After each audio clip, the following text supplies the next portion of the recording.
Hello, my name is Hussein, and today we are going to be doing a BBC School News report from Morpeth School. I'm here with Rayan and Ruhu. So why don't we get started?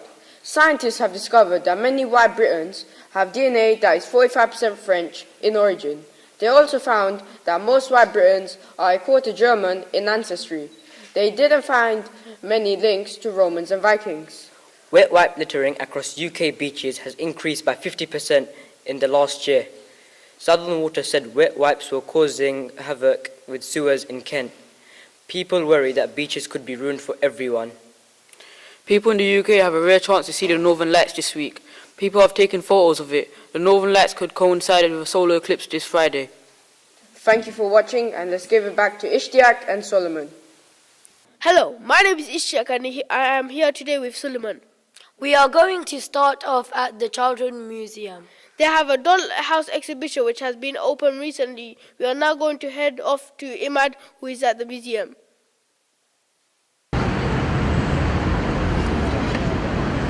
Hello, my name is Imad and we are here at the Museum of Childhood reporting for the BBC Schools News Report. The Museum of Childhood displays various different toys and historical exhibitions.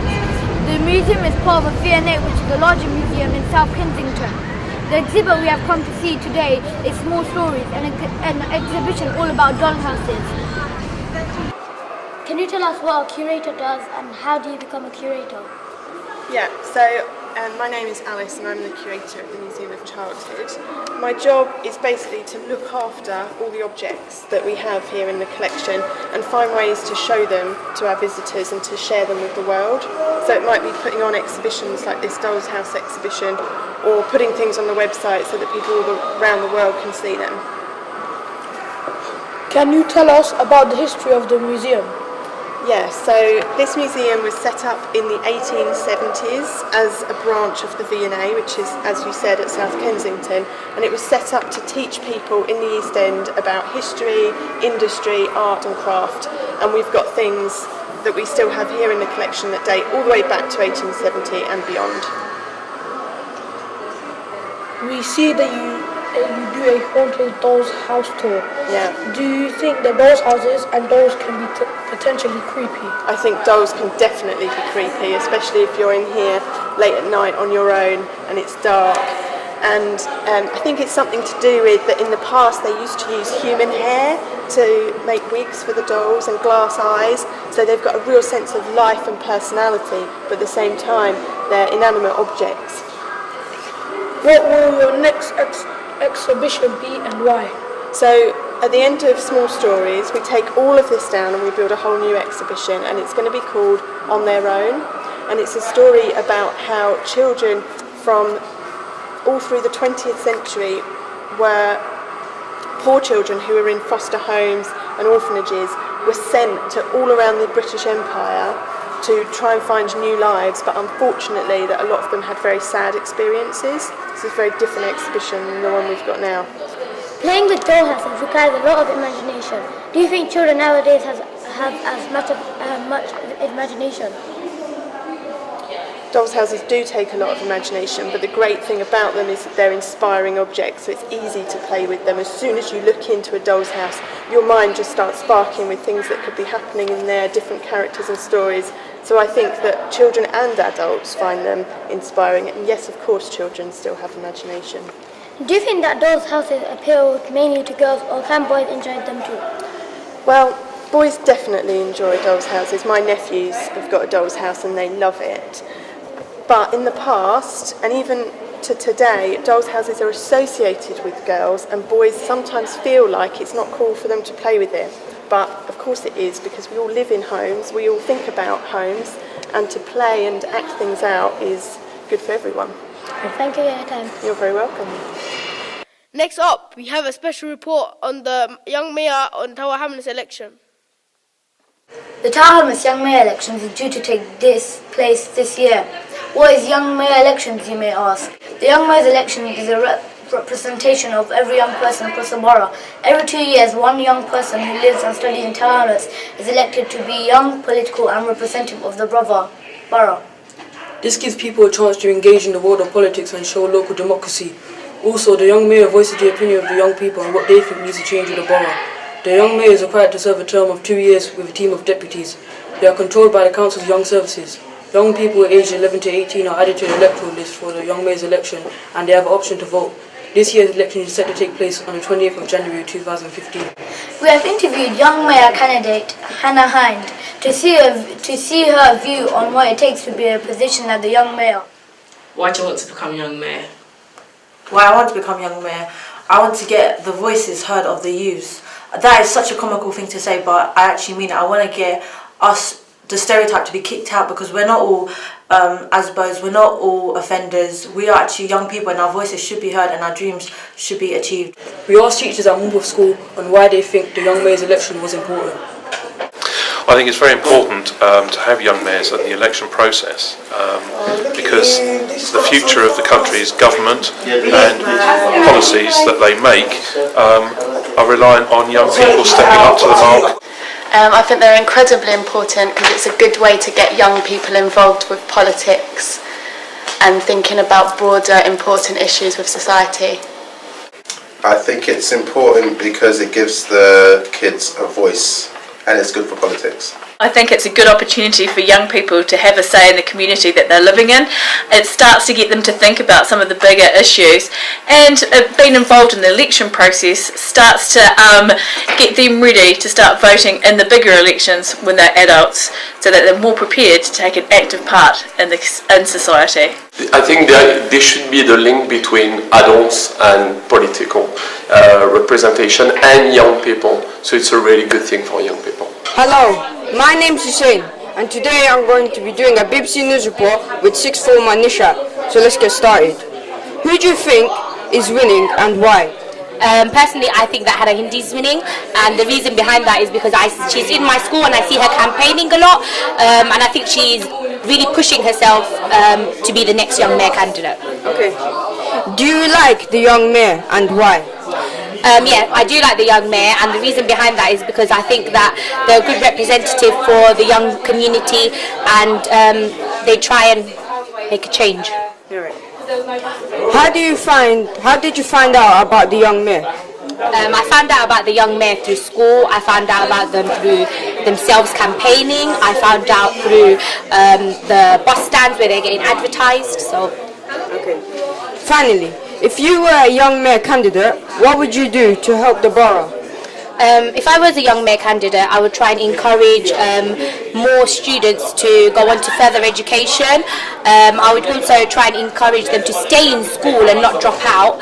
And I'd also encourage there to be different routes after college for the people who don't like university and stuff like that. Alright, this has been Hussein and Nisha, 6th former. Back to the studio. Young mayor elections took place on the 28th of January, and the winner was Dame Yansan from George Green School. Her policies were expanding career options in non-traditional and non-academic fields. Monster Ali from Morpeth School came in second with Shafaqat Along, who will be her deputies. We are now going to head to another interview which has been recorded earlier. We have an interview the owners of a cereal cafe which has sold hundreds of types of cereal. I'm here at Cereal Killers Cafe, a cafe which only sells cereals. This cafe was set up a few months ago and has all kinds of types of breakfast things. For example, bread, toast, milk, cereal, and marshmallows and cereals, and all types of cereals.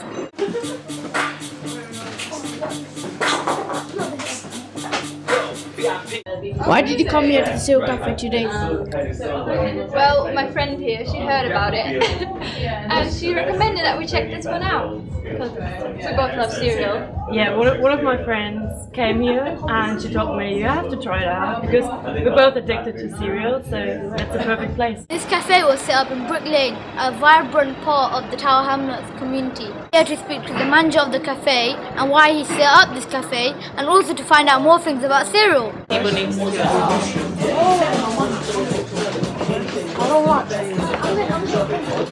What inspired you to create the Cereal Killers Cafe? Well, we were out for lunch one day in Shoreditch, and what we decided, we were looking for something to eat, and we thought to ourselves, what do you want for lunch today? And I just wanted a bowl of cereal, so we thought, well, why isn't there anywhere that you can buy a bowl of cereal just in a cafe? Why is it the only place you can buy it is in supermarkets? So that's when we came up with the idea. And then when we researched it, we realised there wasn't any other thing like it in the UK. So it seemed like a good idea. Why did you choose to base it in Brick Lane? Well, we were in Shoreditch when we came up with the idea. So Brick Lane it just happened to be where the property that we found was, but we were looking all around Shoreditch. It was just a luck of the draw that we got this property on Brick Lane. What is the most popular cereal and why? One of the most popular ones that we had was Oreo O's, which is an Oreo cereal from South Korea. We sold out of those within one day. And we're finding it very difficult to get them back in. But people, anything that's popular is things that people don't see in this country. I think a lot of the American ones are popular, like Hershey's is popular, Reese's Puffs is popular, and Cinnabon because it's recognisable, but it's something that people have never tried before as well. Why didn't you name it Serial Killers? It was the first name that we came up with. And that was the one, and we didn't come up with anything else. As soon as we came up with a name, that was just like, that's it, it fits, it's perfect, and we didn't even bother thinking of anything else. Do you think that there will be more serial killers established in the future, and do you plan to open another one? We do plan on opening another one. We're looking at properties in Camden, so hopefully we'll have another one in Camden in the next sort of few months. But I've heard recently there is another couple of cereal cafes that are opening. There's one opening up in Leeds apparently. So somebody else has already copied us. How many different countries do your cereals come from, and how many different varieties do you have? There's 120 different varieties, over 120 probably, but they are from all around the world. A lot of them are from Britain and America, but we have some from South Africa, New Zealand, Australia, Germany, Spain, Israel, and I think that's it at the minute.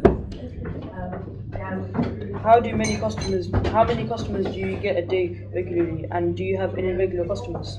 Yeah, there is quite a few regular customers. A lot of them are new customers, but a lot of them are regular as well. But we're probably getting we're selling about 500 bowls of cereal every day at the minute. What's your favourite cereal and why? My favourite, it changes every day, but I like a good old classic, like a crunchy nut cornflake sometimes, but if I'm feeling a bit more adventurous, I'll go for something peanut butter from America. Thank you.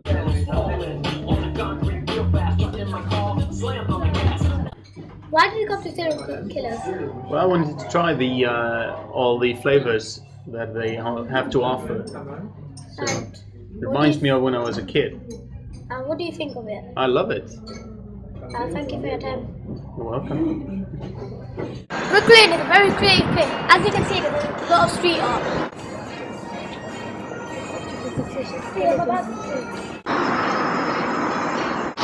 As you can see, this is a very creative place, as there's an art gallery opposite the Serial Killers Cafe, and there's lots of different shops around us. We are going to be watching clips about amnesty, protests and human rights. Hello, my name is Rafi and I am here to talk about the human rights.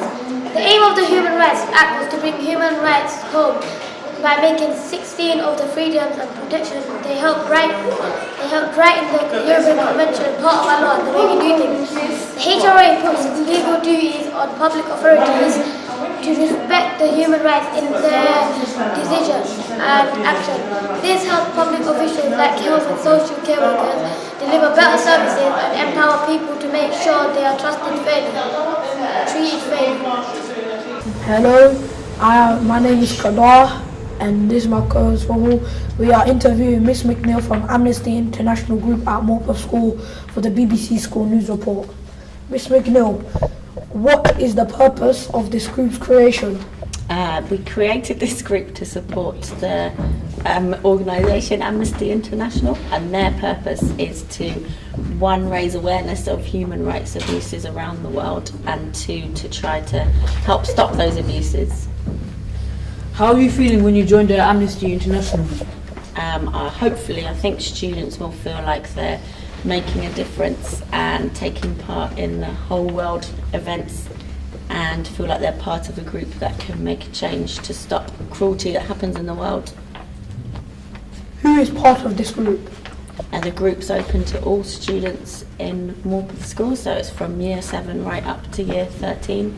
And there are students from all of those year groups attending at the moment.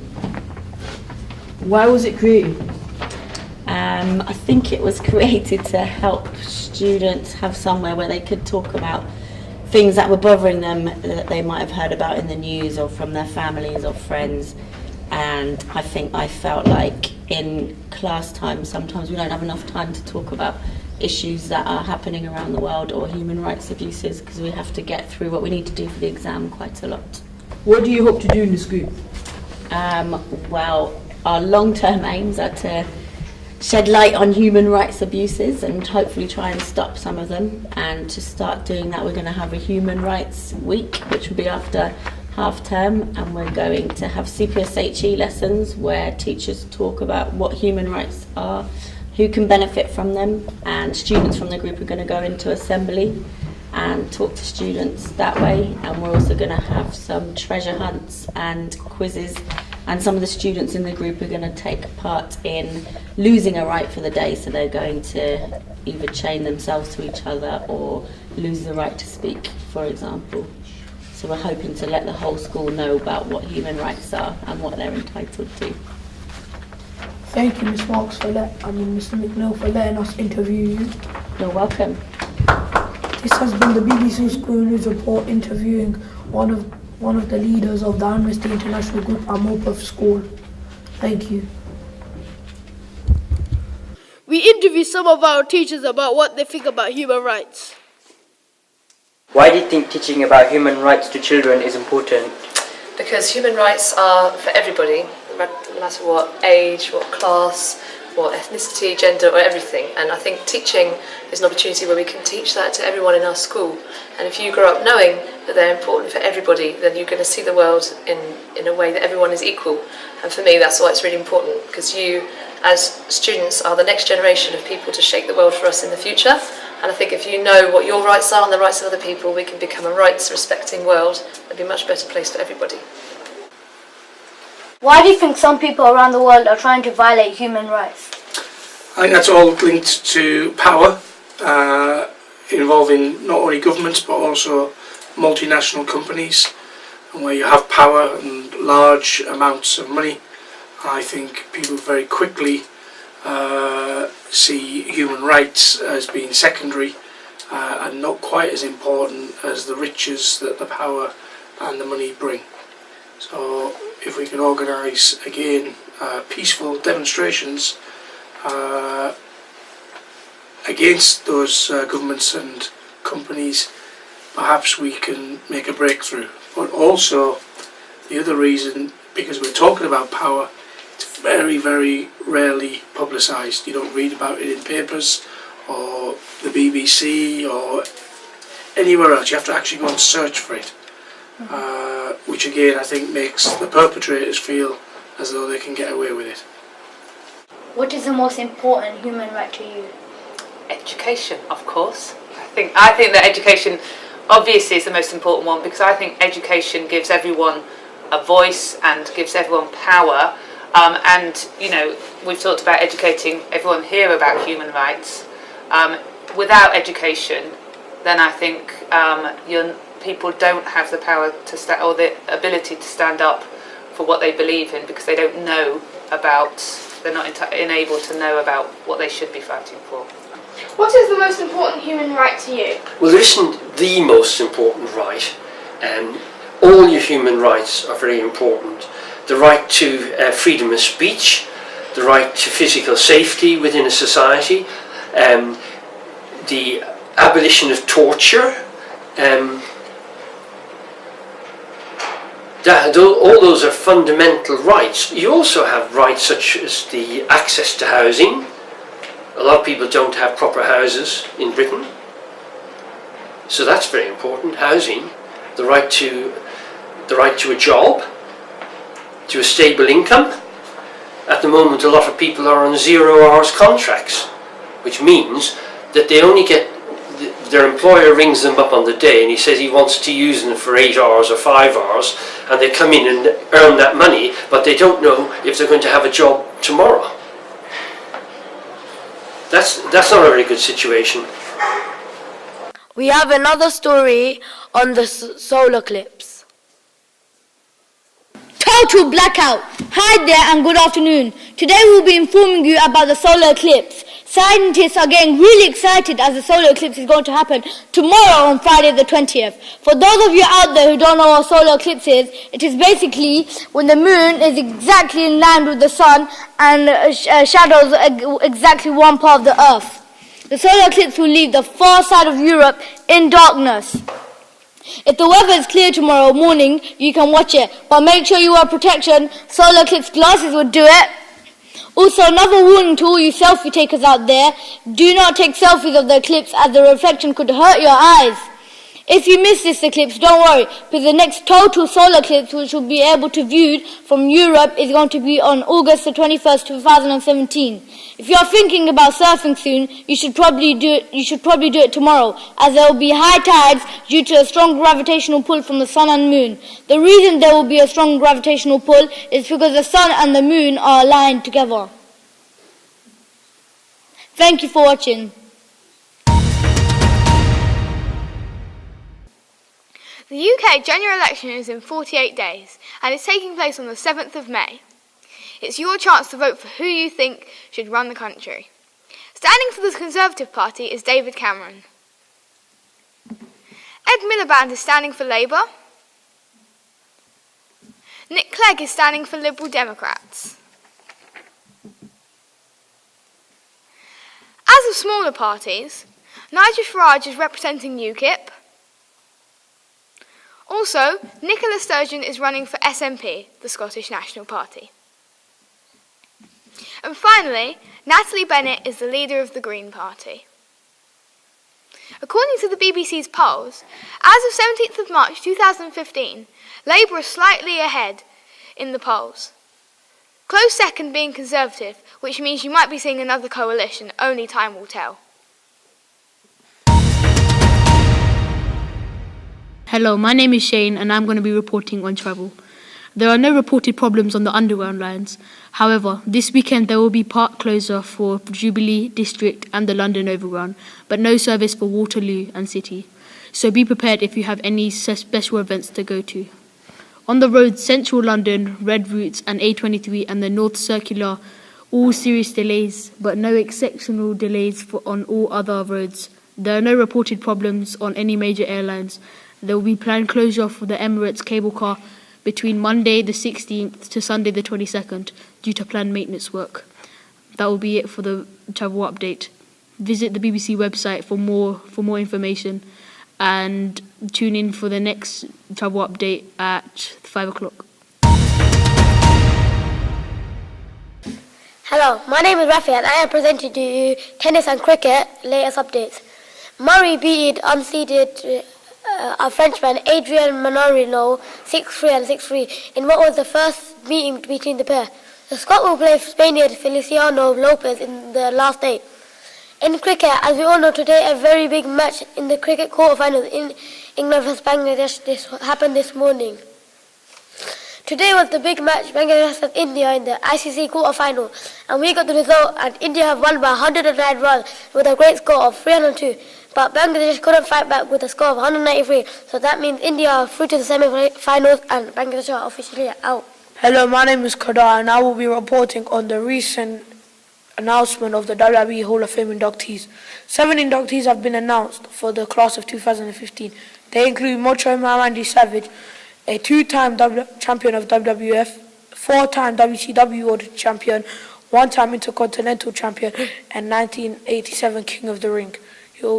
Randy Savage will be inducted by longtime friend and rival Hulk Hogan. Another inductee is Arnold Schwarzenegger. He will be inducted by Triple H. He is going to be inducted into the celebrity wing of the hall. The event will take place later this month on the 28th of March. Over to Redwan with the weather report. Hello, my name is Redwan. And here's the weather forecast for today and tomorrow. It's going to be rainy in Scotland and cloudy in the south of London and Norwich. Also, it will be sunny in Newcastle. For Friday, it will be sunny in London but cloudy in Birmingham. and it's still raining in Scotland. That's the weather. Back to the newsroom. We hope you enjoyed watching our news report from Morpeth School. Thank you for watching. Goodbye. Bye.